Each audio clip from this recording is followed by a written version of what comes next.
Welcome to wizard.com. This is Ashwini, maths tutor. Our question is find the order of rotational symmetry in the given image, and we have given one image. A figure is said to have a rotational symmetry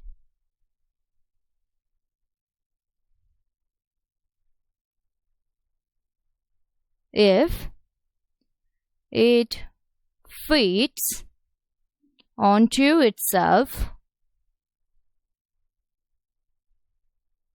more than once during a full turn. That is rotating through 360 degree.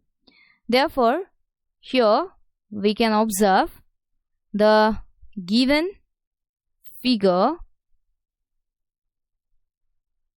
has its rotational symmetry